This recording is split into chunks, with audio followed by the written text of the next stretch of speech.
Frontline 24 में आप सबों का स्वागत है। मैं वर्षा। अभी हमारे स्टूडियो में मौजूद है फ्रंटलाइन 24 के संपादक श्री श्यामानंद मिश्र जी। आइए इनसे करते हैं कुछ राजनीतिक विषय पे चर्चा। सर्वप्रथम सर, आपका हमारे स्टूडियो में स्वागत है। धन्यवाद। सर, मेरा पहला प्रश्न आपसे ये है कि क्यों गुस्से में है मधुबनी की जनता सांसद अशोक यादव जी से? देखिए वर्षा, अभी पिछले मंगलवार को होटल वाटिका में नए जो निर्वाचित हुए हैं पार्षद, मेयर, इन लोगों के सम्मान में भाजपा द्वारा सम्मान समारोह आयोजित किया गया था। तो उस सम्मान समारोह में सांसद महोदय ने वक्तव्य दिया और पहली बार शायद दिया सार्वजनिक मंच से, जैसा कि लोगों का कहना, मेरा नहीं कहना है, कि विकास की बात उन्होंने की कि हम सब मिलकर मधुबनी, सुंदर मधुबनी बनाने का जो सपना है उसे साकार करने का प्रयास करेंगे। ये वक्तव्य था सांसद अशोक यादव जी का। तो जब मीडिया से ये बात बाहर आई और उनका जो वक्तव्य था उसको लोगों ने सुना तो लोगों का गुस्सा फूट पड़ा। क्यों गुस्सा फूट पड़ा? लोगों का मानना है कि सांसद अशोक यादव 4 साल पहले मधुबनी से सांसद बने और सर्वाधिक मतों से, बिहार में सर्वाधिक मत पाकर ये लोकसभा पहुंचे थे। मधुबनी की जनता ने, इस संसदीय क्षेत्र की जनता ने उन्हें झोली भर भर कर वोट दिया था। लेकिन 4 वर्षों के दरमियान लोगों का मानना है कि उन्होंने कभी भी लोगों की सुधि नहीं ली, लोगों की चिंता नहीं की, विकास की बात उन्होंने कभी नहीं की, न कोई ऐसा काम उन्होंने किया जो शहर जमीन पर दिखे, लगे कि सांसद द्वारा प्रयास किया गया और यह काम संपन्न हुआ। जबकि यहाँ समस्याएं ही समस्याएं हैं, चाहे बाढ़ की समस्या हो, सड़क की समस्या हो, शिक्षा, स्वास्थ्य, माने जितनी भी मूलभूत समस्याएं हैं वो जस की तस वैसे पड़ी हुई हैं। जो 4 साल पूर्व था आज भी वही स्थिति है। लोगों का गुस्सा इन पर इस बात के लिए फूट पड़ा, इन्होंने मेयर अरुण राय के साथ मिलकर कहा, उन्हें भरोसा दिलाया कि जितना बन सकेगा हम अपने प्रयास से शहर का विकास करेंगे जी। लेकिन लोगों को यह नागवार गुजरा, लोगों का गुस्सा फूट पड़ा। हजारों लोग उनके द्वारा जो वक्तव्य था, उनका जो वक्तव्य दिया हुआ था, उस पर लोगों ने प्रतिक्रिया व्यक्त की जी। मुझे लगा कि लोगों का गुस्सा इतना क्यों है। फिर सोचे कि क्यों ना हम लोग इसमें आपस में बात करें। तो सर, क्या है इनकी राजनीतिक पृष्ठभूमि? देखिए, अशोक कुमार यादव एक बड़े राजनीतिक घराने से आते हैं जी। इनके पिता हुक्मदेव नारायण यादव कई बार सांसद रहे हैं, बिहार में भी विधायक रहे हैं, मंत्री रहे हैं और पद्म विभूषण से नवाजे गए हैं, केंद्र में मंत्री रहे हैं और काफ़ी बड़े नाम है। वो समाजवादी चिंतक हैं और भाजपा के वरिष्ठ नेता हैं। उनके ये पुत्र हैं जी। ये केओटी से लगातार विधायक होते थे, लेकिन पिछली बार जब भाजपा का एक मापदंड है कि 75 साल जिन लोगों का उम्र हो गया वह चुनाव नहीं लड़ेंगे, ये मापदंड भाजपा ने बनाया। उसके तहत ये चुनाव नहीं लड़े इनके पिताजी हुक्मदेव नारायण यादव। उसके एवज में अशोक यादव जी को ये मिला, टिकट मिला और वो सर्वाधिक मतों से जीतकर लोकसभा पहुंचे। यह एक ऐतिहासिक जीत उनकी थी। लोगों को काफ़ी भरोसा था कि युवा हैं, कर्मठ हैं, एक बड़े पिता के पुत्र हैं, तो मधुबनी का सर्वांगीण विकास जरूर होगा। लेकिन ऐसा कुछ नहीं पाए, ऐसा कुछ नहीं हुआ। आप ही सोचिए कि मधुबनी शहर 50 लाख की आबादी है, 45 लाख की आबादी है इस शहर की। अभी 4 माह से मधुबनी शहर के लोग एक एक बूंद पानी के लिए तरस रहे हैं। सांसद महोदय एक बार सुधि नहीं लिए। मधुबनी में स्टेडियम एक है जो जर्जर अवस्था में है। इन्होंने इसे दुरुस्त करने का या फिर से इसे माने सही करने का प्रयास नहीं किया। यहाँ के बच्चे खेल से वंचित हो गए हैं। यहाँ बस स्टैंड अपना नहीं है।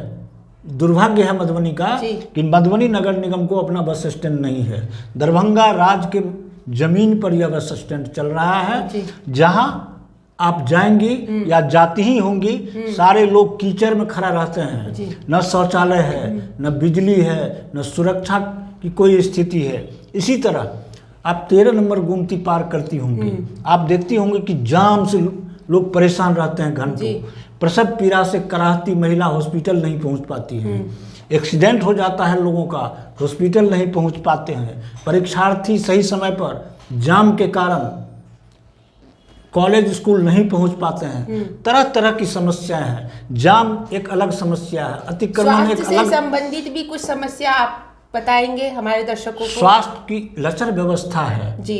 बेहतर स्वास्थ्य व्यवस्था किया जा सकता था, जी। इनके प्रयास से बहुत कुछ हो सकता था स्वास्थ्य के क्षेत्र में। आपका रेड क्रॉस के बारे में क्या कहना है? रेड क्रॉस जो हमारे, देखिए, एक सांसद का दायित्व होता है जी, कि जो रक्त अधिकोष होता है, जिसको ब्लड बैंक कहते हैं, उसकी भी यहाँ लचर व्यवस्था है।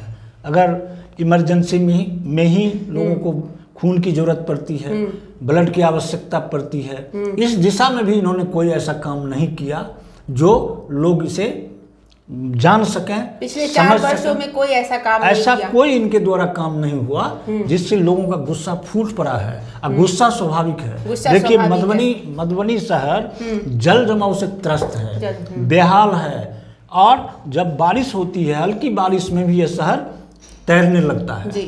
ये स्थिति हो जाती है, हर कॉलोनी में, हर मोहल्ले में पानी भर जाता है। सफाई व्यवस्था को लेकर आपका क्या मानना है? सफाई की दृष्टिकोण, जब शहर ही गंदगी के अंबार पर खड़ा है, जी, जल जमाव की समस्या रहेगी, नाला नहीं रहेगा, सड़क टूटी हुई रहेगी। किंतु हर जगह तो सर शहर की साफ सफाई की बात तो की ही जा रही है, लेकिन इन्होंने कभी कोई चिंता नहीं की इस बात की। इन सब जो आम लोगों से जुड़ी हुई जो भी बातें हैं, लेकिन लोगों का मानना है कि अब चुनाव आ रहा है, लोकसभा का चुनाव 2024 में। 2024 में अगर फिर से ये चुनाव मैदान में आए, भाजपा अगर इन्हें फिर से टिकट देती है, तो इनके सामने मुश्किल खड़ा होगा।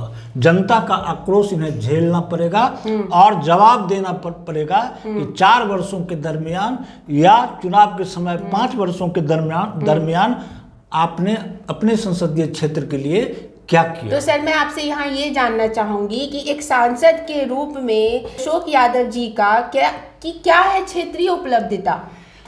यही बात मैं बार बार कर रहा हूँ। कोई ऐसे, जैसे केंद्रीय विद्यालय के लिए जिला बरसों बरस से तरस रहा है, एक नवोदय विद्यालय इस जिला में है, उसकी भी स्थिति अगर आप वहाँ जाके मुआयना करेंगे तो बहुत ही अच्छी स्थिति में वो नहीं है।